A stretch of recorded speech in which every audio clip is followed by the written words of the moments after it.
Greetings, fucks and cucks. It is I, obviously Jesus, here with the first Patreon video of the month of February 2019. Almost said 18 again. By the end of the year, I'll get it right, though. I mean, I guess I did get it right, but by the end of the year, I won't have to second guess myself. As you can tell, I'm wearing a fucking balaclava. It's been kind of warm here past couple days, but before that, it was like insane polar vortex bullshit. Actually, I don't think we had the polar vortex, but it was quite cold. It was like negative with the wind chill and everything. So that's why I ordered a balaclava, and I think honestly it looks kind of dope. So I should never say the word dope again as long as I live because I am a white man. But in all seriousness, um, today we're going to talk about the video that I hinted I was interested in making a few weeks back. It's called, as you can probably tell by the title, I'm going to keep this on as long as I can, by the way. As you can probably tell by the title, the video is called What Parenting Means to Me, and it's going to tie into what I talked about, what I talk about pretty frequently here on this channel, and especially what I went into a little bit last week with the pre-vasectomy talk. I'll update you on that in just a second as well. And also what I talked about in the past, whether it be, when I talked about Mr. Deadmoth and Destiny talking about domestic abuse.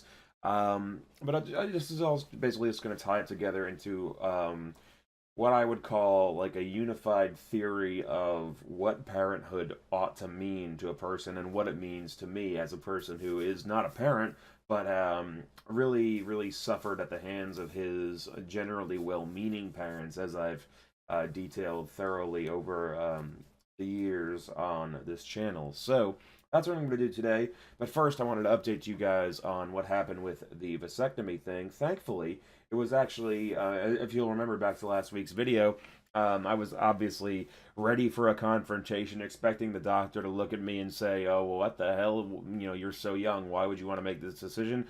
But essentially, he didn't give me any pushback at all.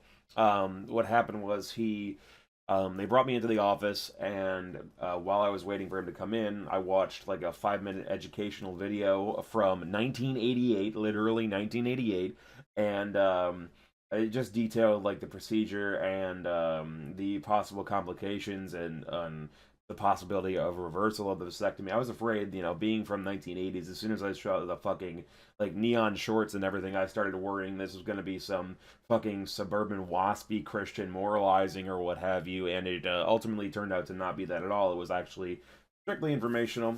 And I give them credit for that, even though it is an old video. And the doctor himself later on told me that the procedure, as they outline it there, is a little bit outdated. In the video, they say they make an incision on either side of the scrotum in order to, get each vas deferens.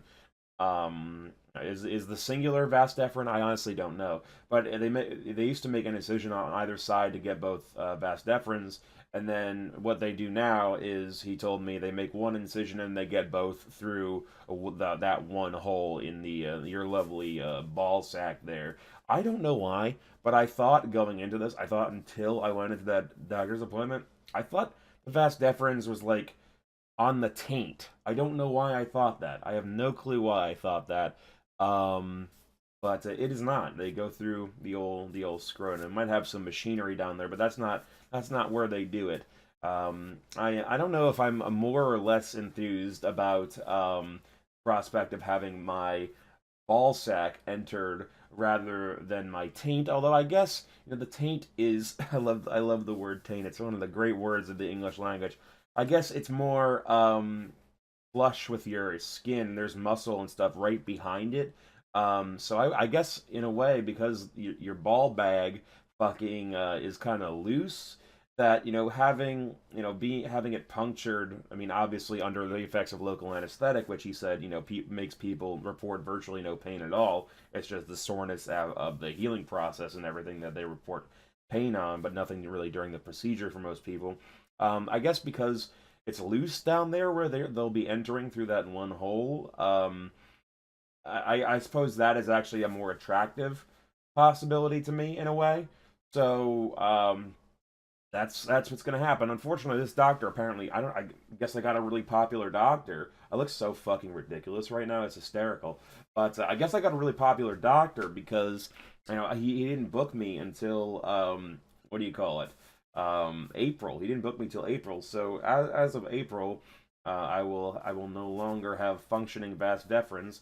The head of this balaclava is actually terrible. Let me actually read you from Amazon, made by Ergodyne. Let me read you the back of this while because I'm stalling for time essentially, because I don't know that it's going to be a terribly long video otherwise.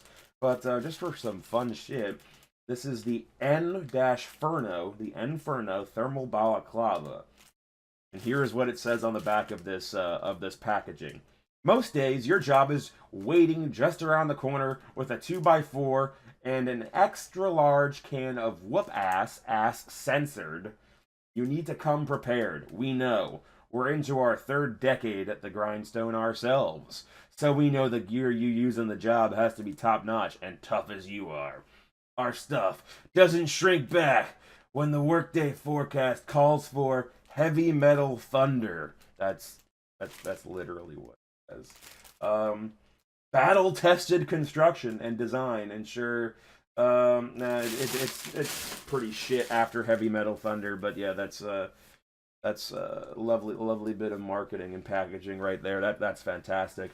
But yeah, I as of April like mid-April, I will no longer be able to father children. Of course, I have to bring them, sperm samples and whatever, to make sure that I am safe to procreate without, or not procreate literally, but safe to fuck without condoms, to make sure there's no either residual sperm and that I'm no longer producing any. So that'll be fun. I have to go, I think, at least 2 times to make sure that I'm no longer producing down there.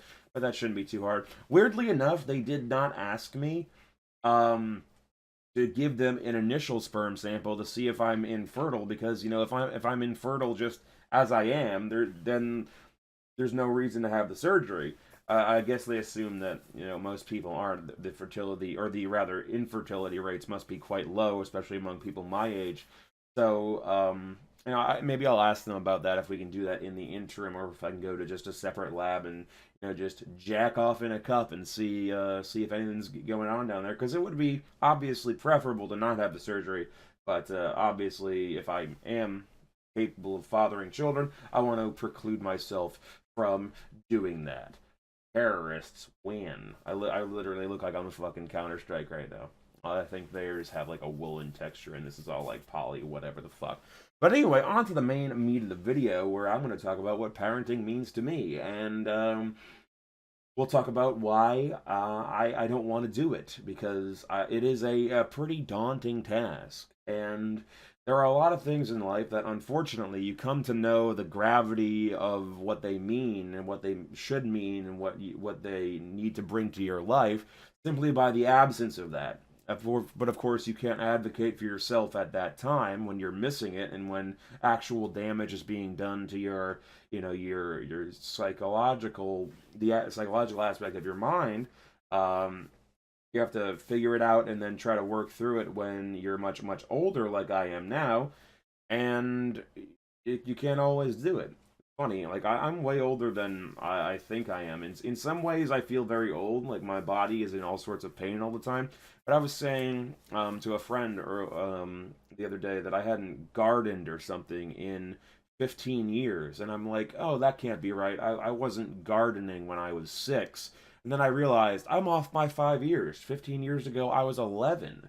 Um, so that's pretty fucking depressing, if you ask me. I'm getting older, and I feel like I am totally missing the goals that I set for myself. The only goal really was to be married, essentially, and to have a wife. And at some point, I'm sure I wanted to have a family.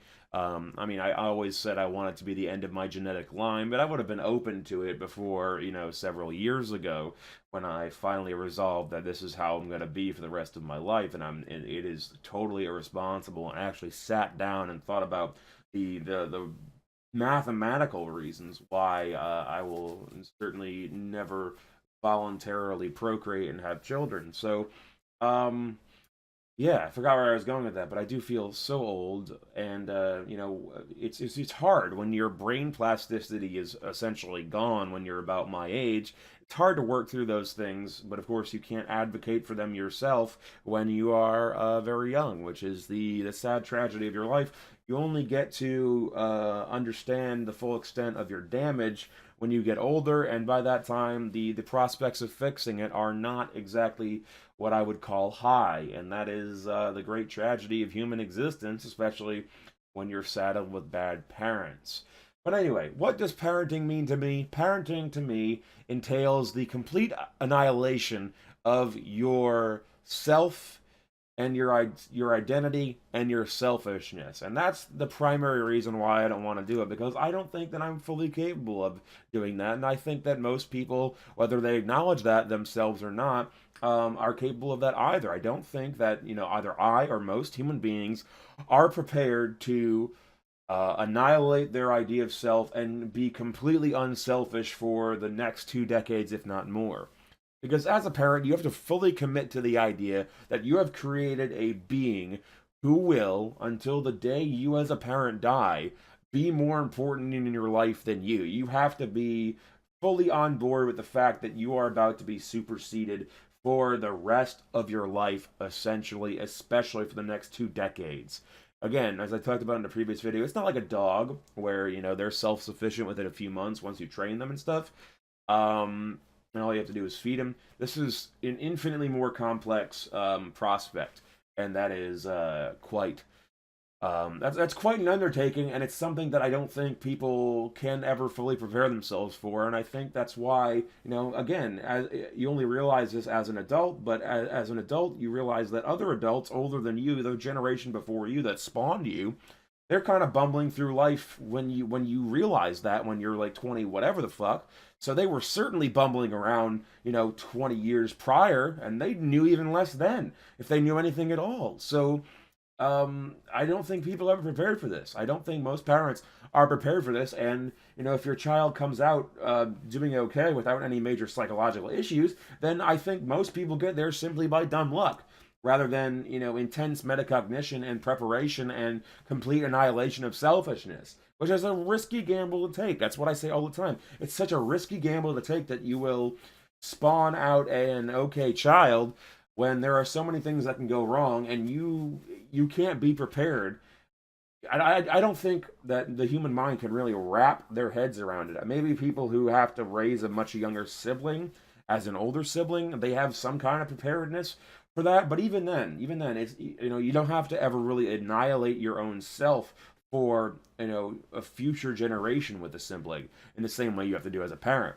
Because being a parent is the ultimate admission that you are a mortal being that is going to die, because it is creating your replacement from your own DNA, fortified hopefully by the DNA of another person as well. On that basic scientific level, you're acknowledging that you're creating something that, for all intents and purposes, you want to surpass you. It's a never-ending job that takes so many different forms all over the course of a child's development and their life beyond that as well. There's no one who can be blamed for your child's existence as directly as you. So, therefore, if they need any kind of help, no matter how severe or how trivial, no matter how old they get, you're still on the hook, because there is nobody on earth besides, their father and their mother that any human being can point to and say, you spawned this, you created this. If you have to trace back any kind of issue with a parent or child, that goes back to the parent. You're on the hook forever. You're on the hook for their. I mean, not that kids can't learn things and learn actions and behaviors independently of their parents. That's not what I'm saying here.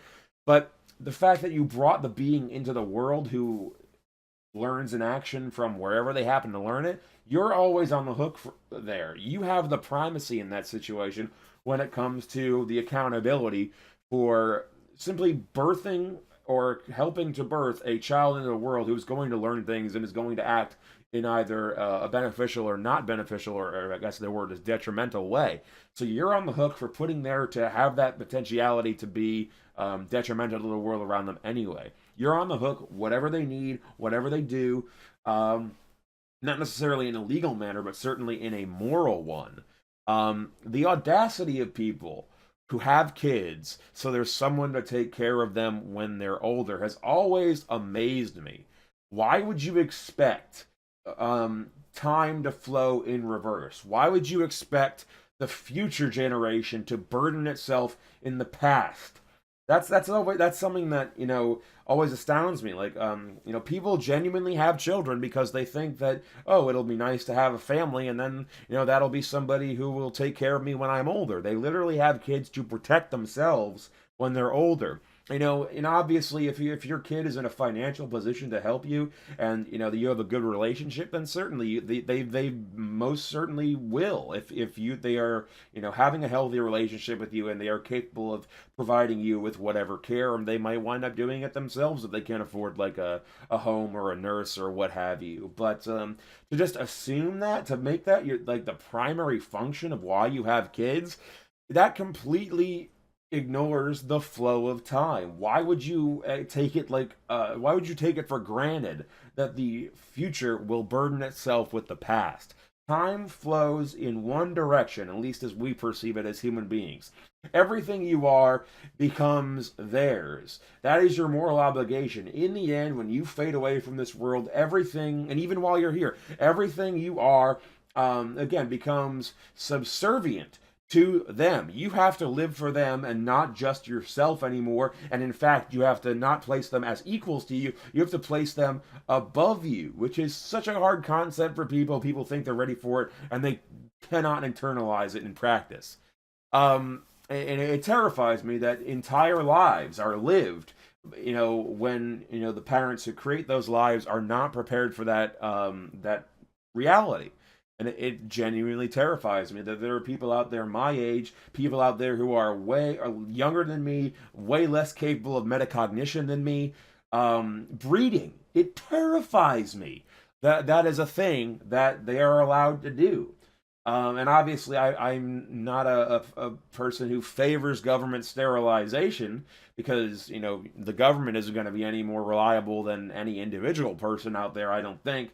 But or at least it's not a guarantee. But it terrifies me. People really need to take it upon themselves to protect their unborn children from their own lack of information and their own lack of preparedness and metacognition, and yet they do not, because it's an unknown unknown. They don't even know what they're missing. They don't even know what they're missing, and they just stumble into parenthood anyway, because they're stupid and nobody gets their tubes tied or fucking gets vasectomied, and that is so sad.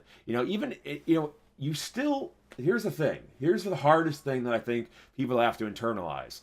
Parenthood can be rewarding. Parenthood can leave you, if you're lucky, with somebody who wants to take care of you at the end of your life as the parent. But again, time flows downwards. In the end, everything you have becomes theirs while you're alive, and then certainly after you're alive. You must give to them even if they come to hate you. Certainly, the parent-child relationship, especially when the child is older, is a kind of a two-way street.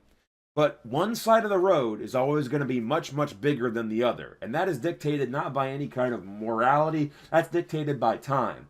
The parent has to give to the child because they're the one whose time is running out. And that is simply a law of time. How are you going to hold on to, how can you possibly create this being and not accept that they are superior to you, or more, that you are obligated to them now, when you will die long before them, hopefully, and that's the plan.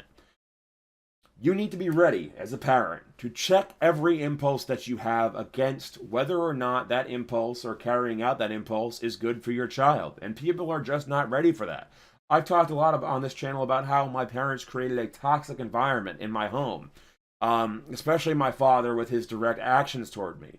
But the environment they created was toxic even when I wasn't directly involved. When my parents would fight either in front of me or within earshot of me, they were being selfish, as I said prior. They put their desire to fight over my own need for stability. And as well intentioned as excuse me, as they are, and as much as they both came from environments of abuse, and as much as especially my mother thought about, waiting and being cautious and never wanting to inflict anything like she experienced onto her child. I mean, I guess she succeeded because I got something fairly different than like the physical abuse that she got as a child from her mother. But so she gave me something different, but they still, for all their forethought, especially my mother, even for all their forethought, they still, in the end, could not put their selfish desire to fight over, under rather their need to protect me from their own bad impulses. And honestly, I don't think while they were in the thick of it that they even knew to. And I can understand that because when you're fighting with somebody, when you're angry, when you're hateful, or when you're emotionally compromised in any way, really, it's hard to step back and really do the metacognition in the moment to consider how it's affecting the third party in the room, especially if that third party is out of sight, out of mind, sitting in their room listening to their parents fight in a tiny house. I don't think they were capable of that. I think it was totally removed from their mind as a concern in that moment. And that is terrifying. That even people who mean well, and meaning well, again, you get some credit for meaning well in life, but it's not the ultimate thing. It doesn't excuse the end result because you have to live with the consequences more than you have to live with the person's intent when a person mistreats you or neglects you in that way. So when my parents would fight, they created this toxic environment because they were too stupid, they were too removed from their good sense to even think about my needs in that situation and my need to have an environment that wasn't just yelling 80% of the fucking time. And I'm sure like 5% of the time was fucking eating or my parents were asleep, so they were off, thankfully, in those times. But yeah, there's a depressing thought for you. This is one of the many reasons, of course, that I don't want to be a parent. I don't know that I could put all my effort into someone else all of the time for 2 decades straight at the very least, at the cost of my own life. I've always been pretty bad when I get angry from stopping and thinking and removing myself from the situation and looking at it in a more objective way because I feel like everybody lives their own experience. I feel like everybody lives their own experience, and to try to step back and to try to, in futility, to truly get an objective sense of a situation when all of life is simply dialectical and subjective and everybody lives their own phenomenological experience. I've never been good at or really even seen much value in trying to get a false objective view on things. So I don't know. Not that I would plan on fighting with my wife or anything, but even if I got angry, like stubbing my toe, I mean, I would probably fucking yell, or maybe I would fucking smash whatever the fuck I had stubbed my toe on or something. And a child doesn't need to grow up in that environment because even though I know I would never hit a child, or certainly not in my child, but never hit a child in my whole life. I would never do that. I would kill myself if I did that because I would never be able to live with the shame. Even though my child wouldn't be in any danger, if they see their dad smacking the shit out of a fucking counter and splintering shit, then they're not going to make the connection that I have something in my mind that differentiates inanimate objects from them. They're just going to think of me as an angry person, and I don't know that I could maintain my composure to the necessary degree. Obviously, no one's perfect, but I don't know that I could maintain my composure to the necessary degree to give my child an environment where they would not feel that it was in some way detrimental to them later in life. And of course, the tragedy of life is, as I said, that once you realize something has been detrimental to you, you can't advocate for the change in that until many, many years later, oftentimes. And I just don't want to risk that. I do not want to risk that. I don't think I could overcome my own bad impulses to be irritable, be angry, especially under the stress of raising a small child. Again, I would never be violent with anybody, but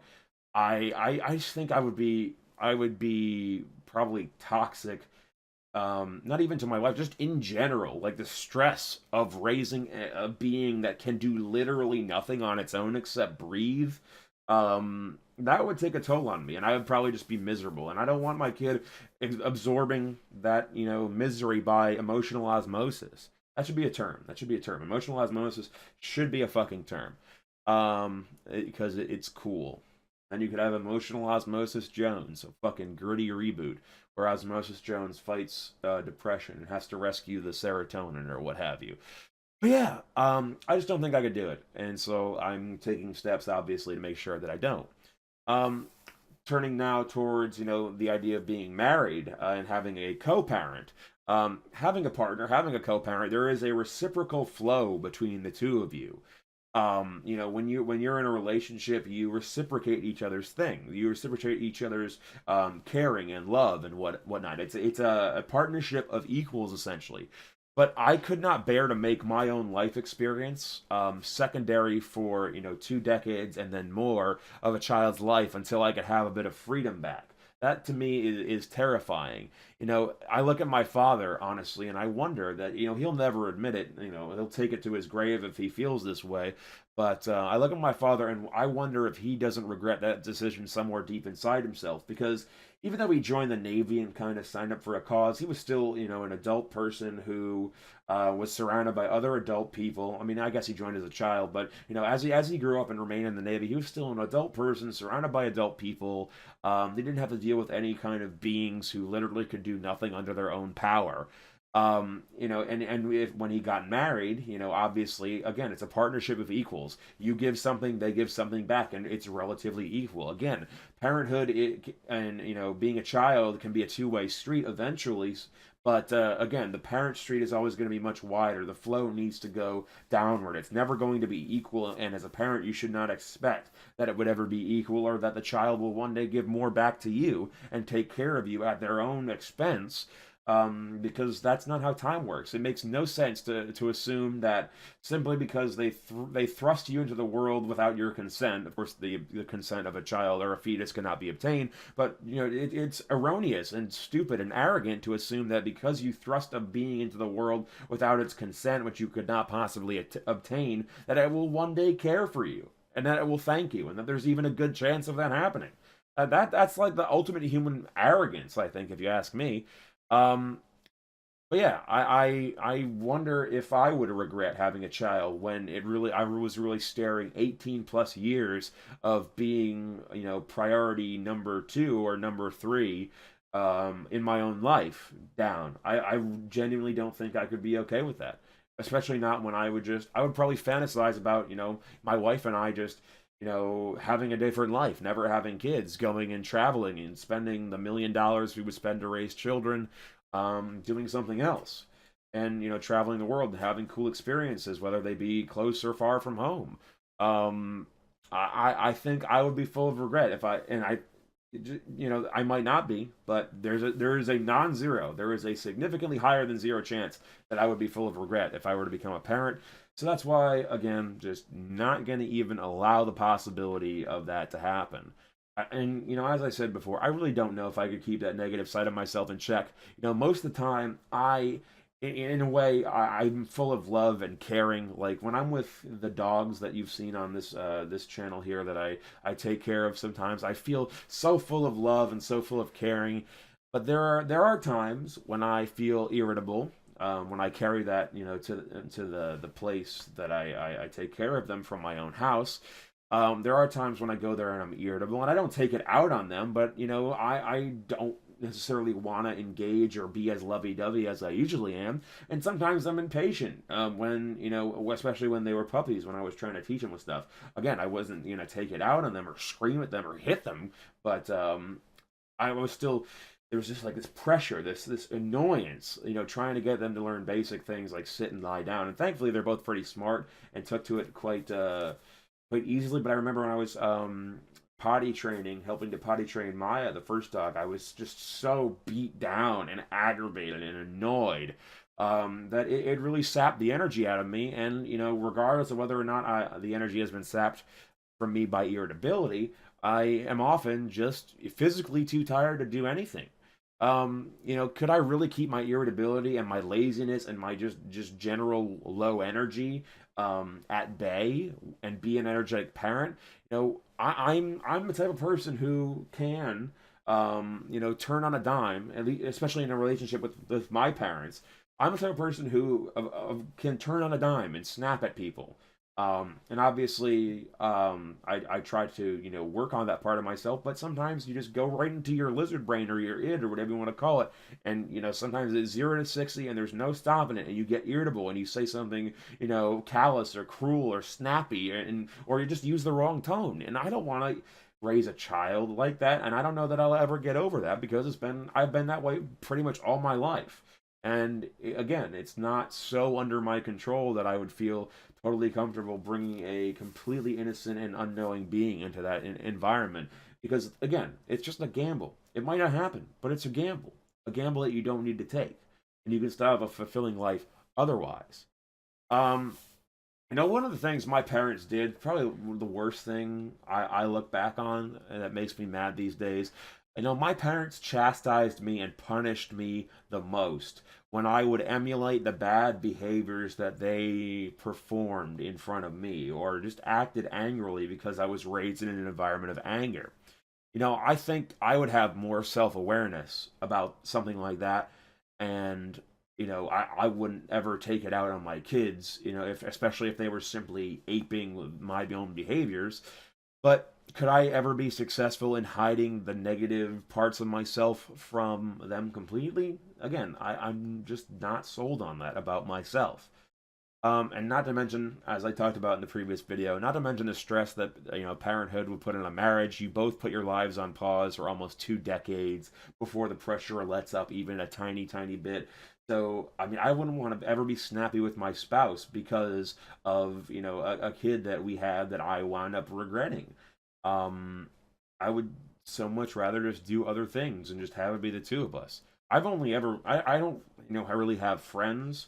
I have only ever really wanted one companion in my whole life. My brain just works that way. I don't need like a lot of friends. I just want one person to share my life with and to travel the world with, and or not even travel the world. I say that a lot because that's a pretty common thing, and it's something that ever since 2017 when I went to Europe, it has really interested me. But we don't have to travel the world. If I never travel the world, like I won't be completely filled with regret when I'm dead. I would simply hope I found enjoyment in different things. So even though I say travel the world, it doesn't have to be that specifically. We can use our money to start a farm sanctuary, take care of animals that get rescued from fucking slaughterhouses and fur farms and whatever. I would be happy doing that, even though it would probably require a degree of manual labor that I would have to acclimate myself to, and I'd certainly have to get my back looked at before I did anything like that. But I'd probably have to get my back fucking adjusted many times before I did any major walking and traveling anyway. So that's really not a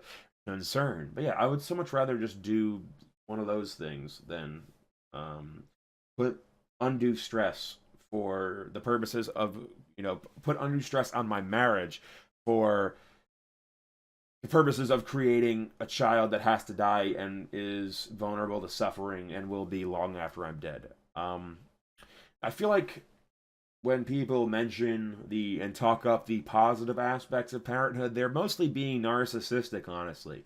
People say their babies are beautiful and how crazy and wild it is and beautiful to create a life. But creating a life in and of itself is not impressive. Any fucking idiot can create a life. They do that all the time. That's why human beings are here, and that's why we're all over the fucking planet causing all sorts of damage to each other and to the environment. So what's so beautiful about this simple act of creating a life, really? Like, there's nothing inherently special about the act of human procreation. It's parents projecting their own love, well-meaning love, of course, and seeing their own traits in the child. But it is a narcissistic impulse, even though it is a well-meaning impulse. But it is ultimately self-serving and self-gratifying.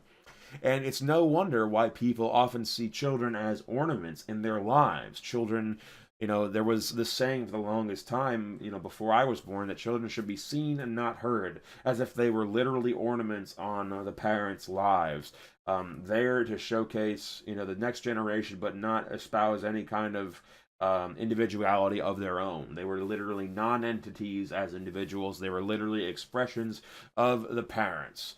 And that to me, even though people really don't say that anymore, I feel like that tendency and that reason for procreation is still deeply embedded in, especially the American psyche in particular. I can't speak to the cultures of parents in other countries, of course, but I think that people genuinely are talking narcissistically, not with malice, but narcissistically when they talk about most of the positive aspects of parenthood. Because creating life, I'm sorry to say, is not beautiful. It is completely average, and it is often perfunctory, and it is often accidental, which is even worse.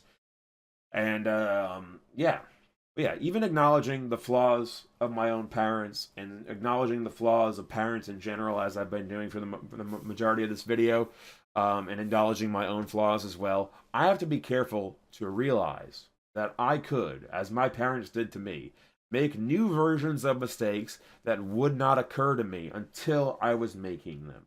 That's the key thing for me. My parents were the most cautious people. My mother was very emotionally sensitive and still is.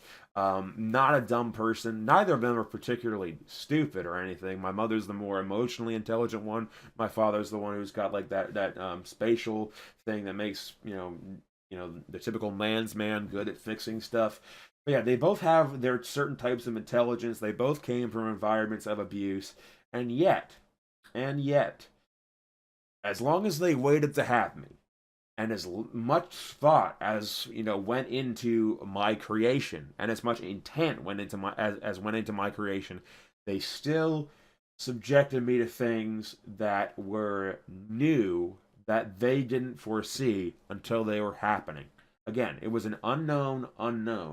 They wanted to make sure that their known traumas would not be repeated onto me, but they perpetrated new traumas on me for all their good intentions. And that is ultimately what parenthood is to me.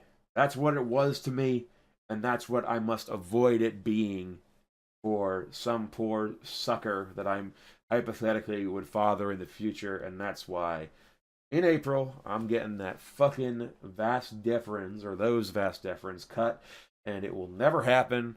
And I will spend my life traveling, or making a farm sanctuary, or doing whatever the fuck I want to do with an equal partner, an intelligent human being, not someone I have to educate from literally nothing. And that sounds pretty fucking lit to me. And I didn't even have to, battle the doctor about it. That's the cool thing to me. Um, and he was pretty mild mannered. He just made me aware of the risks and everything, and I said, "Yep, let's get this fucker scheduled." So I'll certainly be talking more about that. Probably not before, but after it's done, I'll certainly give y'all a play by play of the procedure and all that good shit. So I have been obviously Jesus. I kept the fucking balaclava on the whole time. Yeah, fuck. I will see you in the next video. I was actually gonna do a State of the Union thing, but it's an hour and something long, and all of it's fucking it's all fucking clapping, and it's really really annoying. I actually really like the look of these headphones with the balaclava. Interestingly enough. But yeah, I was gonna do a State of the Union thing, but it was just too much. It was just too much, too many platitudes to get through before you could even start talking about the meat of the matters at hand that fucking orange cunt was bringing up. So yeah, that was dropped in favor of this. But I have been wanting to make this video.